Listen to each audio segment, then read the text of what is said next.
பீஸா சாப்பிட்ணும். ஆனா இன்ஸ்டன்ட்டா? அதுக்கு என்ன பிரெட் பீஸா பண்ணிடலாமா? அதுக்கு நான் எடுத்துக்கிட்டது capsicum, onion and sweet corn. இப்போ ஒரு பிரெட் எடுத்திருக்கேன். பிரெட் மேலே வந்து நான் பீஸா சாஸ் அப்ளை பண்ணுறேன். உங்கள்ட்ட இல்லைன்னா நீங்கள் கெச்சப் கூட போட்டுக்கலாம். ஸோ ஃபர்ஸ்ட் வந்து அதை நல்லா ஸ்ப்ரெட் பண்ணி விட்டுட்டு மேலே வந்து கேப்சிகம் வைக்கிறேன் அண்ட் அனியன்ஸ் போடுறேன். இது எல்லாத்தையும் சின்ன சின்ன பீசஸில் கட் பண்ணி வச்சுக்கோங்க.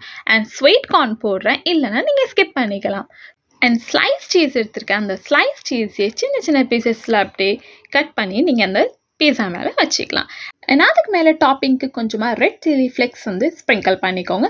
ஜஸ்ட்டு வரமிளகா லைட்டாக டோஸ்ட் பண்ணி கிரைண்ட் பண்ணி எடுத்திங்கன்னா ஈஸியாக ரெடி ஆகிடும். அண்ட் ஒரிகானோ அதையும் லைட்டாக ஸ்ப்ரிங்கிள் பண்ணிவிட்டு எனக்கு மேலேருந்து டாப்பிங்க்கு லைட்டாக சால்ட் ஸ்ப்ரிங்கிள் பண்ணிவிட்டு தட்ஸ் ஆல். இதே மாதிரி ரெஸ்ட் ஆஃப் பீசஸ் ரெடி பண்ணிங்க.